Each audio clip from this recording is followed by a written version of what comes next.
Welcome, everyone, to our third edition of The Black View. I'm Amari Jahi Atten, the executive producer of the show, and I would like to thank every one of you that have supported our show through your subscriptions, your likes, and your comments on our YouTube channel. We created The Black View because it is our opinion that the present broadcasting networks present news and social issues from the perspective and the opinion of their owners, which are mostly Jewish and European. It is our opinion that there is a black perspective that has been suppressed. The Black View, on the other hand, is the outlet where our voices, thoughts, and opinions can and will be heard. Now, do I anticipate pushback from these broadcasting networks and their affiliates? Of course I do. But we intend to move forward with what we have, and with your help and your assistance, we can create our own broadcast network like the Hispanic brothers and sisters have done with Telemundo. Now, this show that you are about to view is a very important show because mental health disorders have not properly been addressed in our communities. It is our opinion that mental health disorders is the fuel behind many, but not all, of the crimes and domestic issues that we are experiencing. This subject matter is so vast that we anticipated expanding 2 to 3 episodes of this show. So get your notepads out and be prepared to pause the show and jot down any information provided that will assist you, as well as all of us, in identifying mental disorders in ourselves, our families, and our friends. You ready? All right, let's go.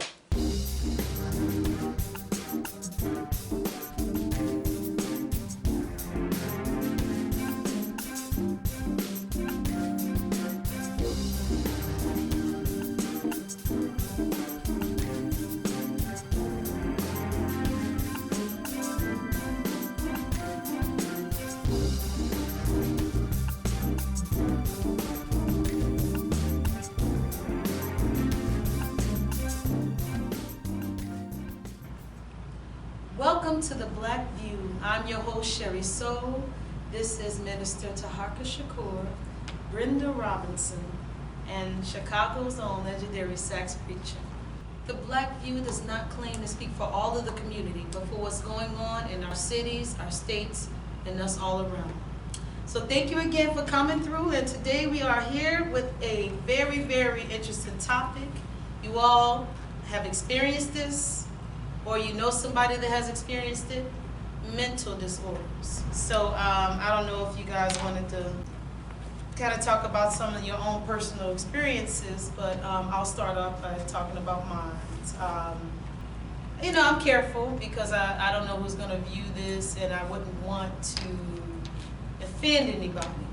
But I will say this, that there is a tremendous amount of mental illness in the black community, and not enough awareness that it's there. Because a lot of times we put it off as just, how people naturally act, or this is my crazy sister, or my crazy uncle, or my crazy brother, without understanding that, these are serious matters, that people could be going through, whether it be PTSD, neurotic disorders, and so much that we have to bring to you guys' attention today. So, this is a sensitive subject for me because I particularly know some close folks that are dealing with mental illnesses and disorders that they are not aware of, or they are aware of, but they are not accepting. Therefore, other people, such as myself, and people that they love, suffer from it. So, that's a little bit that I wanted to chime in with it, but you're welcome to share what you got. I'll share a little bit. One, on the need for this conversation to even be had inside of the black community, and why we are even having this conversation on the show, because it is not talked about, as much as it needs to be. We all struggle with a trauma, no matter what the trauma is based on. It affects us mentally, and a lot of us ignore that. I remember when I was younger, I actually suffered with depression and suicidal thoughts. From about the age of 7 to literally 19, I attempted suicide multiple times, with no success, thank God. Yeah, we can tell. No success, Thank God. right? But never really dealing with that trauma and never really having the conversation with anybody, never really talking about what I was going through mentally, and seeing so many people around me, knowing I have a sister who suffers from bipolar disorder.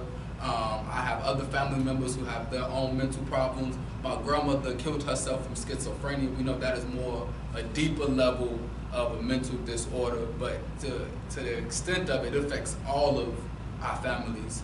And for us to have this conversation, it is very important to deal with a topic such as this, to really bring light to it and show that there are opportunities and things for us to really deal with it and talk about it. Yes, absolutely.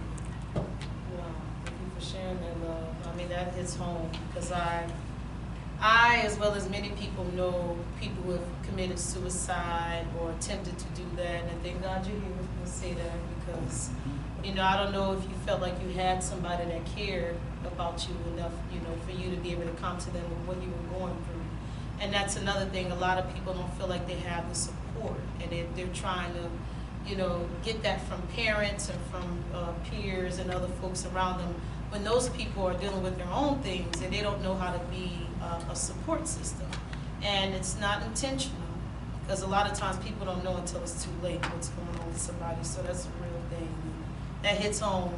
You know, rest in peace to the people that I've lost, that I've, you know, I wouldn't say they were necessarily me. I wouldn't be as selfish to say that I lost them. Their families lost them because, you know, they had children, and a lot of times people can do drugs, or they're dealing with, again, depression, and they get into a dark space, and they don't know how to get out of it. So that's why today we wanted to identify some of them. So this is definitely, you know, a need to discuss. So does anybody else want to share anything about your own personal experiences? Yeah, I just want to say that I remember when I was 13 years old. At 13, I just got a little wild, and I used to go to my friend's house, and I had a curfew, and I would always miss curfew, and I would come home, and my mother would whoop my butt, and the next day I would get up and go and do the same thing again. Come home, get my butt whooped. The next day I got up and did the same thing again. I didn't think anything was wrong with that, other than that I would be in trouble from my mom. Yeah. But as I got older, or even right then, my mom one day said to me, "I don't know what's wrong with you, and maybe I need to take you somewhere." And my 13-year-old self sat back, and, you know, I didn't talk back to my mom like, you know, like. Yeah. So I sat back, and in my head, I was saying, she should really take me somewhere. But, you know, that was like a threat to me. That wasn't, my mother wasn't serious about that, and she didn't think that was anything mental. She just thought I was just being hard-headed, and I wanted to do what I wanted to do. But I was sitting there wanting her to see why, because I mean, I didn't like getting my butt whipped every time, but, you know, but I didn't stop, and I remember that to this day, and I remember that my mom didn't do anything about it, and to this day, I think people still, they shy away from that. They don't want to talk about that something may be wrong. They see their children, mothers don't want to say that their children, something's wrong with them, because we call it, you know, like so, crazy. but it's not really crazy. It's problems that need to be addressed. Yes. So do Yes. you know exactly what that disorder might have been? No, even though I'm older, no, when I look back, no, I don't, but I did think that it was something wrong with me, because I really didn't want to keep getting my butt whipped. And so, yeah. So do you find yourself still at this age doing things that maybe you get reprimanded for, but you continue doing? No one reprimands me. No, I mean, So yeah, so I would equate that more to something that was behavioral, and it is true that a lot of children do go through behavioral, you know, disorders. Nevertheless, in your case, might have very well not been a disorder. It That's was what I'm thinking. it was It wasn't a puberty. disorder. It was you, you Mhm. know, liking this boy and Mhm. hit the energy and the butterflies of seeing him was more important than getting your Yes, butt. there you go. But I will tell you Exactly the what valid I'm point that she made, as she has stated, is that, you know, she felt like she really needed help because she didn't want to get her butt whooped, but her mom didn't take it as serious. But you good. Okay. I did want to mention some of these disorders. Go ahead. I just wanted to say, you know, everybody spoke on them in situations with mental health and whatnot. Yes. In my case, the only one that comes to mind is my current situation, and that is that I'm currently dealing with some people around me that has mental issues, schizophrenia, paranoid schizophrenia, social, whatever that is, and sociopath also. A couple of cases of paranoia, not paranoia, but bipolarism. Yeah. And earlier today, I knew I was on the phone because a person kept calling me all the time, and they be so paranoid that what I do is calm them down. And I talk to them about the peace within and things like that. And by the time they get off the phone, to me, I believe I saved them from getting in some sort of trouble for the rest of the course of that day. And so if I could just be that kind of a buffer to help a person slow down some of that seizure activity in their brain, then I think that I'm doing a good work in the community. So I don't turn people away because they have these challenges, but if they can seek solace in having a conversation with me, then I'm always willing to be that person. Well, that's what I'm talking about. And so that's really merely all they need, somebody to be able to talk someone off the ledge or just kind of put them back in focus. Yeah. I did want to mention some of these disorders so I can bring it to your attention. Neurotic disorders, PTSD, depression/suicide, anxiety disorder, obsessive compulsive disorder, bipolar disorder, attention deficit hyperactivity disorder, dementia and Alzheimer's, eating disorders, and a plethora of many more. And you know what? But that's pretty much, yes. That attention deficit, I question that one sometimes. Yeah, Because of them me giving too. out children is Ritalin The and things Ritalin, like oh that. yeah. And then they don't want to shut down the candy store that they stop off at right on Yeah, the corner before yeah. they get there, Mhm. which is gonna get them bouncing off the wall in the first place with all that sugar. Yeah, You see what I mean? another So, theory is I some look of, at that. yeah. Another theory is some of our children, they're very supreme, you know, they have a lot of energy and it doesn't always get channeled the right way that it needs to be. So then they end up being diagnosed with ADHD. But I did want to, you know, get into some of these, brother, because we're going to get into that, like, you know, some of these disorders and them being mistaken. Nevertheless, I did want to kind of break some down for a minute. Neurotic disorder are mental or physiological, are mental or psychological problems that tend to revolve around anxiety and distress over certain circumstances. They stand apart from other mental health conditions because they don't usually have outward manifestations like hallucinations or delusions. Neurotic people find themselves overthinking, over-worrying, unable to let things go, or preoccupied with their health, their job, or their opinions of their friends and loved ones. Everyone has quirks. Your neurosis interferes with work, relationships, and your overall state of mind. You're neurotic is often used as an insult, but it's actually a mental health descriptor. Being neurotic is not easy, but there is plenty of hope. There are always ways to manage neurosis. And one of the most important is seeing a therapist to gain emotional insight. So, neurosis, neurotic disorders, that's something that I mentioned when we kind of were brainstorming. I personally know people that are dealing with this and are not aware. Maybe they are aware because someone kind of told me that they are. And the huge issue with having someone that we know or either dealing with some of these mental illnesses is how many of us are dealing with them the way accordingly. How are we dealing with them? Are we constantly living life and getting into altercations with people, losing family, losing friends, losing relationships because we don't know what's going on or the other people don't know what's going on? We don't want to deal with that person because they're just crazy. You know, they might, you know, be a person that in some cases, I know people who have dealt with schizophrenia that have been some of the most amazing. We're gonna go to a quick break, and then I got a very special guest. Thank you.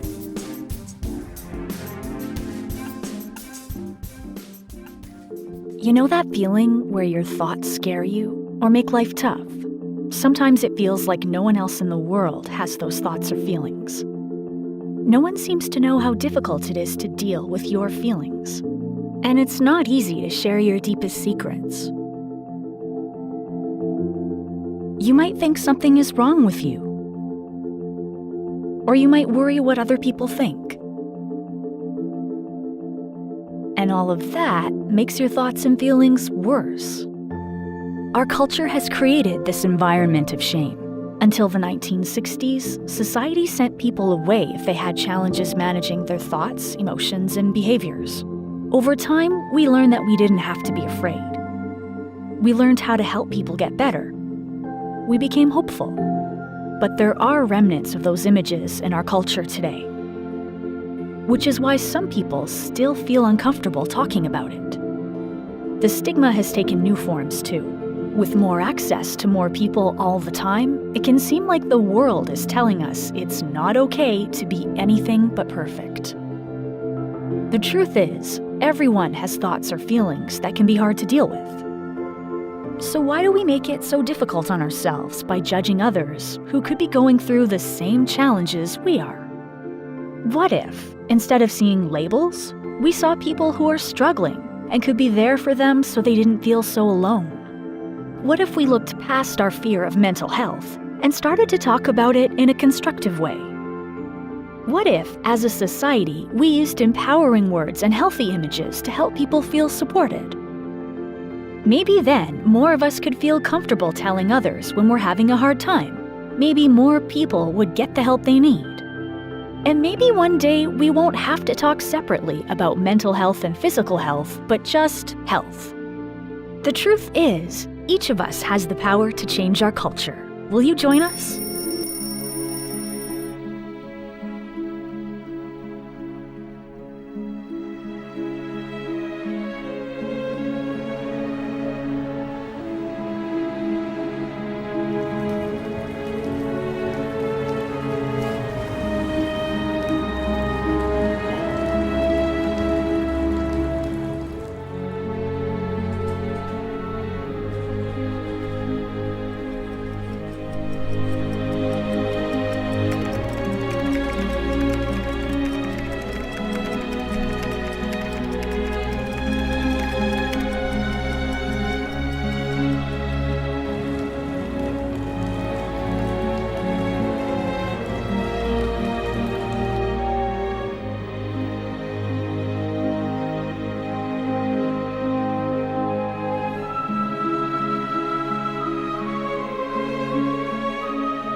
Welcome back, everybody, to the Black View. I have a very special guest with us today. Her name is Mary Love, and she's a behavioral network consultant. Let me get it right, behavioral health network consultant. So, Mary, if you don't mind, can you give us some of your background? Sure. Thank you for that introduction, Sherry. I'll share a little background with you. As a network behavioral health consultant, I work for a major healthcare organization, and I serve as a liaison between that healthcare organization and the provider community. And what I mean by provider community, I'm speaking of the behavioral health hospitals and facilities and those professionals that work within that environment.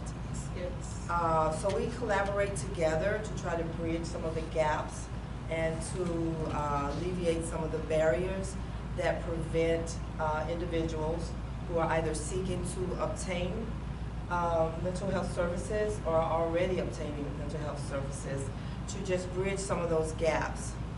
And some of those barriers that they experience may include access, Some individuals do not have transportation, they may not have income, they may not have insurance to have those services. Another barrier we are faced with is sometimes when they do seek care, they don't do follow-up care. So then in turn, that ends up with them being readmitted to the hospital, and then which runs up healthcare costs. And also when individuals are impacted by mental health illnesses, they also sometimes allow their other health conditions to not be taken care of because they don't go to the doctor, they don't manage their diabetes, they don't manage their hypertension very well. Okay, so as network consultant in the healthcare industry, we know that thousands of lives can be saved and improved by aggressively attacking mental illnesses. Mary Love, instead of calling you maybe a behavioral health network consultant, maybe mental health network consultant. So how would you describe what mental health is? Okay, Sherry, mental health includes social, emotional, and psychological well-being. And this affects how individuals act, how they think, and how they feel. It can also determine how they handle stress, how they relate to other people, and how they make life choices. And it's also, mental health is also very important throughout life, from childhood to adolescence and through adulthood. So I have a question. Okay? With this long, wide range of disorders, I use that term, that I heard our host mention today, along with a plethora of others, for black people, how is it, I mean, how can we be helped, black people? And what I mean is that most black men don't go to the doctor and seek no kind of help. They don't even see psychiatrists, don't say counseling. Not gonna go seek counseling or anything. And I don't believe, and maybe you can correct me if I'm wrong, that there are enough mental health practitioners that are black males, for black males. You know, how can we fix that? Well, I think that's a great question. And I think your host here, Sherry, this whole topic is also awareness, just bringing awareness to the community. That is one way for it to be helped, and to also to not put such a stigma. You know, mental health has been stigmatized as, you know, people being crazy. Yes. So a lot of people are afraid to seek help because they think it's about them being crazy. Right. But mental health does not discriminate. Mental health has nothing to do with character or intelligence. And so bringing awareness would be a really good start, and I think Sherry here is doing just that. Yes, thank you, Mary Love, and that's what I aim to do, at least, y'all. We all aim to do that today. We want to let you know that whatever you may be going through, or someone that you know, you're not alone, and you need to know some of the symptoms that would, you know, classify you as dealing with a mental or behavioral illness, but it's all the same, mental illness. I did want to kind of go over a few things.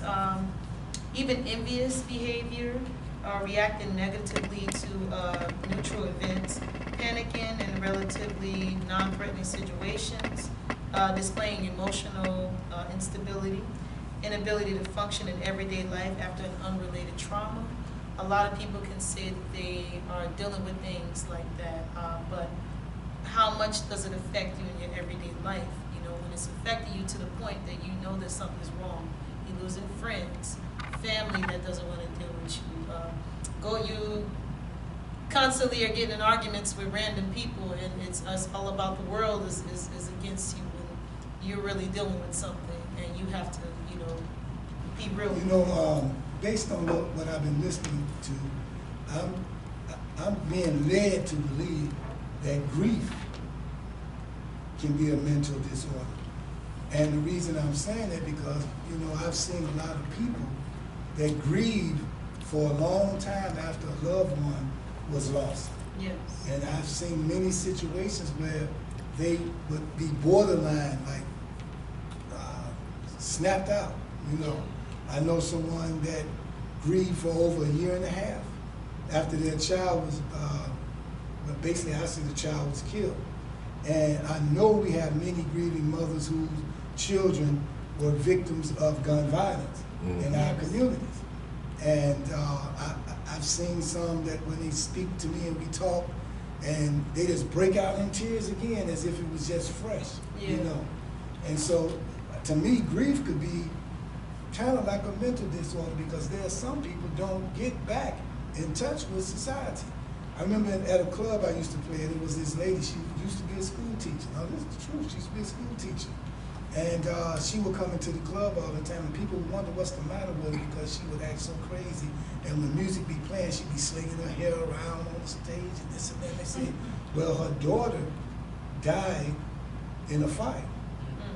And what it was, she ran out the house and left her daughter in there and tried to get back in to save her, and she couldn't. Her daughter was like 6 years old.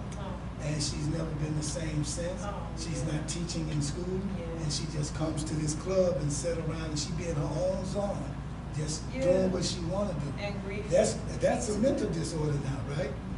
Grief can Grief lead turned to that into a mental disorder. if someone harbors on too much. Yeah. Yes, that is one of the contributing factors for mental illnesses is life experiences, like trauma or abuse. Yeah. So that would be considered. And it would be traumatic that's trauma. too. That's Trauma. trauma. So, So So if someone started, so people we see on the streets who are alcoholics and dope fiends and young boys with guns and all of that, can those things be considered, I mean, are they just behavioral, or can it be that something happened at their homes or in their environments that brought them to this, to alcoholism? To things like that, Absolutely. to robbing stores, doing Absolutely. stuff. Can that be, and then therefore now that's just not alcoholism now, right? That's something else going on in our heads. Yeah, you ask a lot of them, that's actually what they say. They say that they've either been, they lost a parent, let's say with the young boys, some of them, they had no parents, or they have a parent. Or they were in the They were system. raised by their, grandmother, or, raised by the system. You hear from a lot of, dope fiends that, and because you know when the crack epidemic happened in the 80s, and around that time you got communities already suffering, so you got escapism. Some of them hop on that, but again, that's probably from a mental disorder, dealing with depression, and depression leading them to feel like they need something to take them out of it, and are willing to give up their life and don't know it, because a lot of times people think certain things that are recreational now are good, but they have to be careful because people are constantly experimenting with people. Well, to shoot and kill without remorse, what type of mental illness I is mean, as we talked about it, that some people become very, what is that? We talked about it, you said it earlier. that? No type of remorse at all, just cold blood Sociopaths, they shoot become you. sociopaths. Yeah. Sociopath Yeah. is, I don't care about you, nobody cared about me. Mhm. You didn't care about me when I was dealing with this, when I was Right. being molested, when I was being Mhm. raped, when I was, Yep. so I don't You care got it. about you, I don't care about life. Yep. You took away somebody I care about, so I'm gonna take away someone you care about, but that's still And it just grief that harbors. and that's in our community Yeah. now. I I don't gotta, think it's it's gang spiritual, influence, too. but it's not a gang, it's just it's like this payback thing. Yeah, don't Well, forget about even when we think about that, my big question is, why is it so criminalized in our community?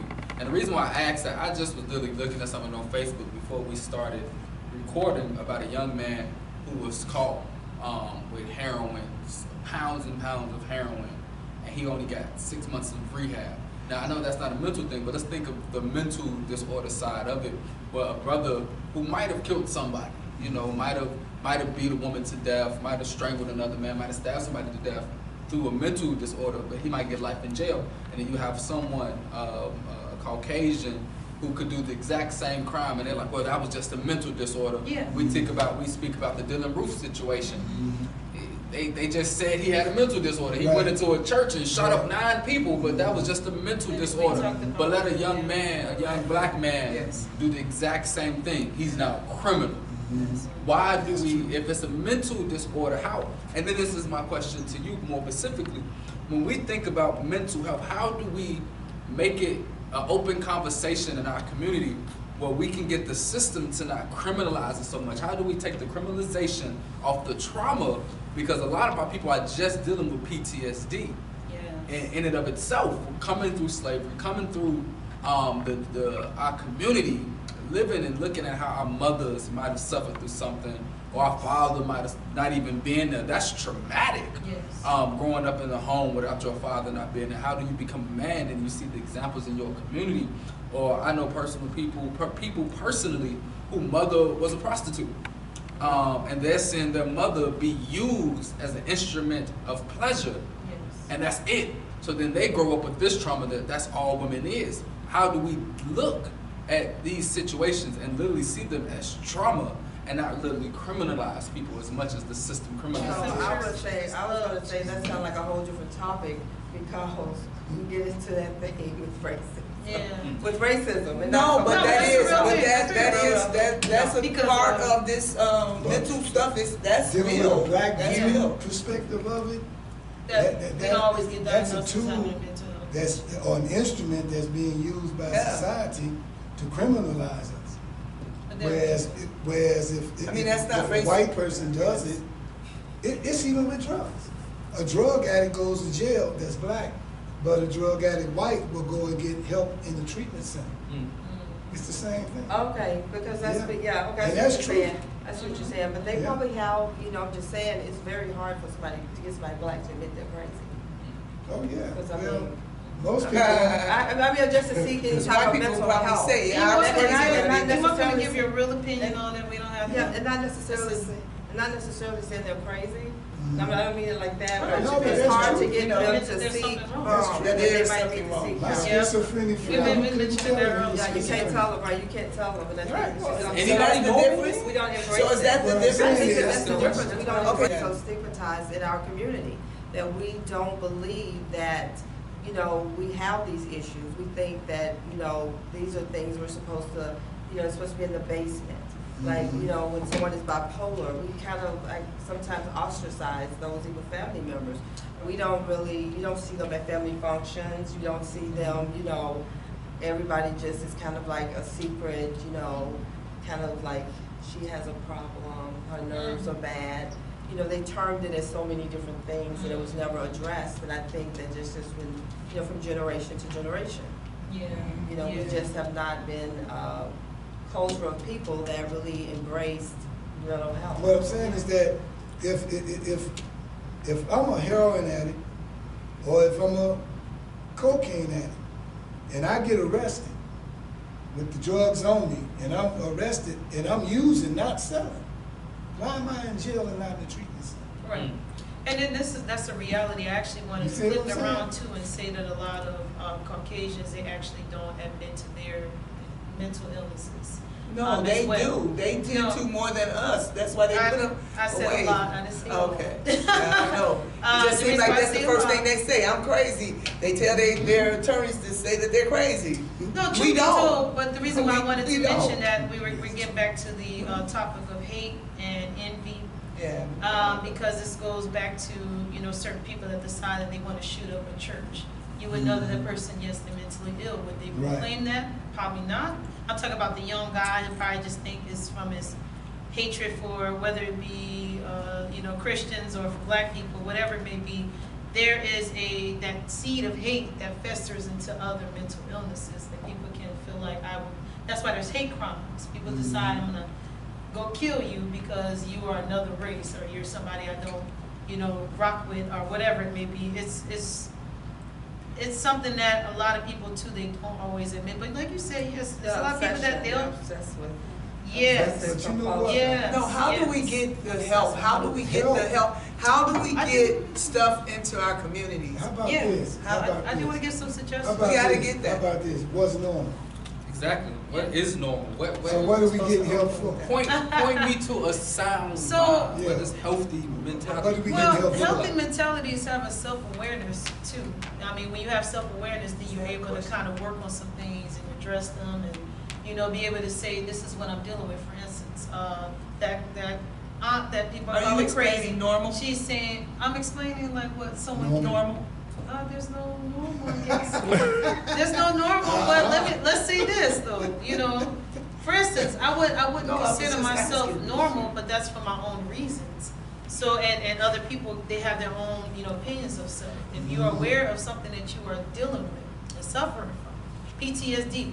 Every time I hear a loud noise, I just like I jump. You know, that's somebody telling you. That way you know that that's what Uncle dealt with. Uncle was in the war, so he has PTSD. But then let's go back to young guys. There's a lot of young men that have seen death and seen so much in front of their faces that they have PTSD, and so they're paranoid.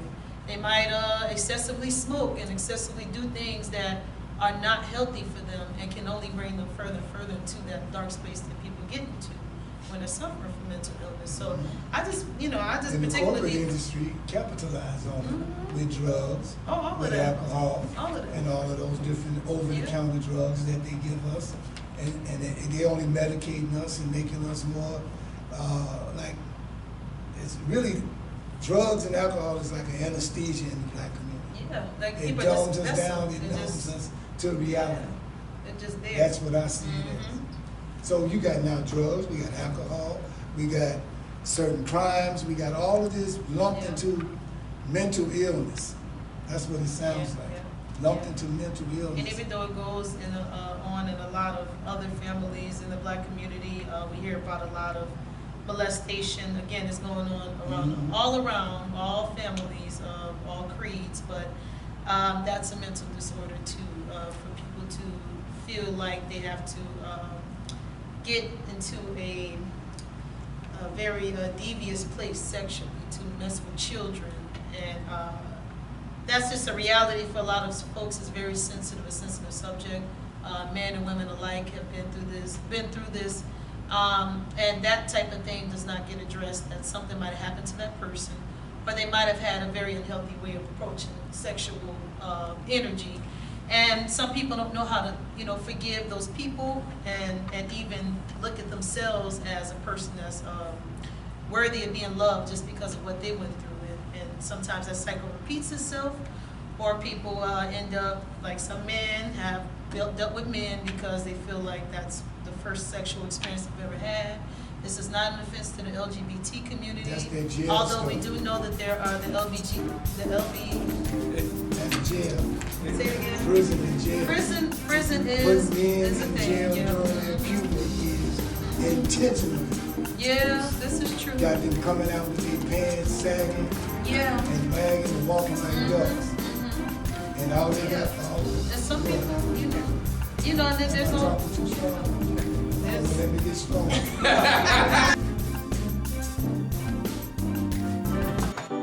You can't tell how someone feels just by looking at them or what they share online. To the outside world, our lives may look perfect, even if in reality they aren't. I'm always worrying about doing well at school, and with the end of year test coming up, I'm not sure how much longer I can cope.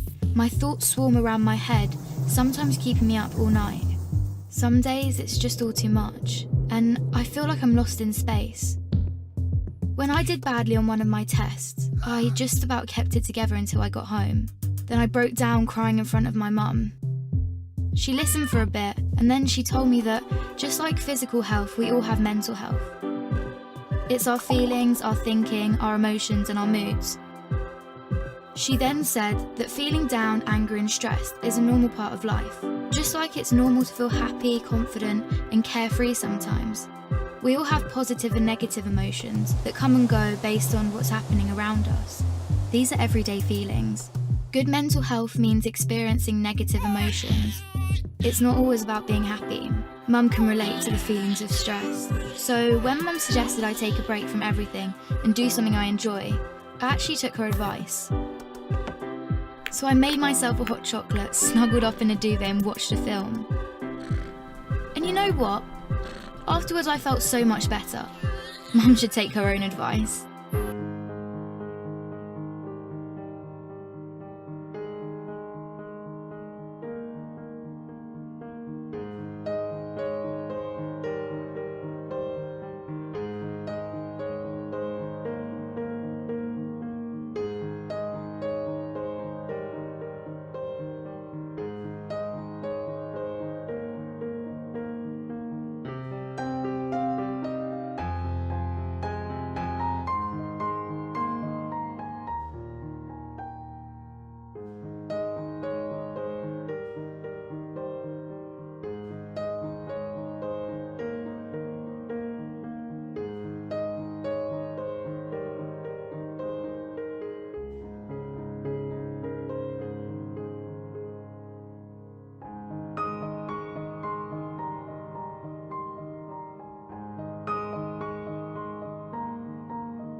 Thank you for coming back to the Black View, everybody. I just wanted to let you know that mental health, again, is a very serious subject. We don't have enough time to cover it all.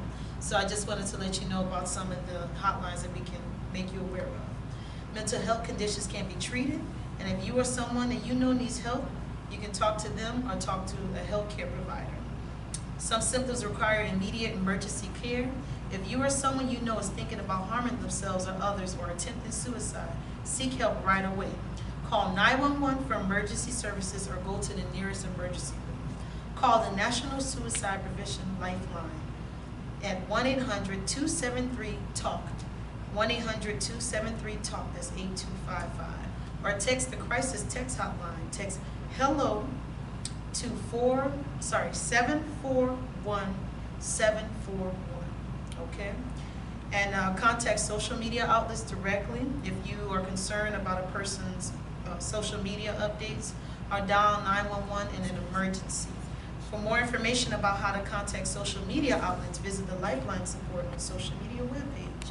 Take any comments about suicide or wishing to die serious, even if those said by children or adolescents. And even if you do not believe them, it's a family member or a friend that will attempt suicide, the person is in distress and can benefit from your help in finding treatment. You can learn more about suicide prevention on NIMH's suicide prevention webpage.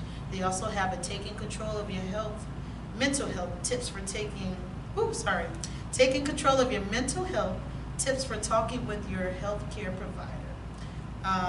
Okay, let's see. We have a disaster distress hotline, 1-800-985-5990. And that helps with substance abuse and mental health services. And we have a National Suicide Prevention Lifeline. Again, that's 1-800-273-TALK. Veterans Crisis Line. This helpline is a free, confidential resource for veterans of all ages and circumstances. Call 1-800-273-8255. Press 1, text 838255, or chat online to connect with a 24/7 support. And that's for people that are dealing with PTSD and more from being in the war and so on and so forth. And we also have a crisis text line. Text HELLO in bold letters to 741-741 for free and confidential support 24 hours a day throughout the U.S. And once again, you all, there is a Help from Mental Illness webpage that is with NIMH, which is the National, I think I got this, National, is that the Suicide Prevention Hotline? You all, the information will be listed below, so make sure that you really take heed to the information. It is provided for you. We have to come back with this subject. It's a very serious subject. We weren't able to cover everything because all of us, we have stories that we want to share with you and want to make you more aware of some of these mental illnesses so that we can be a help for you. So make sure that you tune in for the next episode of The Black View. We thank you all for tuning in today. Again, I wanted to thank Mary Laura for coming through, Compact System, and thank Minister Tahar and Sister Brenda Robinson, and thank the legendary sex preacher. So much love, you all. Peace. I'm ready to come back. Oh yeah, he's ready.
Auditing is the process of asking specifically worded questions designed to help you find and handle areas of distress. This is done with an auditor, meaning one who listens. An auditor does not offer solutions or advice. They are trained to listen and to help you locate those experiences that need to be addressed. But some experiences are so deeply buried within the mind, they are not easily recalled. The auditor helping, one is able to look at their own existence and discover the past experiences that are holding them back against their will. Do you recall a day when you were younger and you woke to find bright dew sparkling on the grass, the leaves, to find the golden sun bright upon a happy world? Do you recall how beautiful and fine it once was? What if life could be that fine again? Auditing is to bring an individual from a condition of spiritual blindness to the joy of spiritual enlightenment and freedom, the long-sought goal of religion since its earliest beginnings.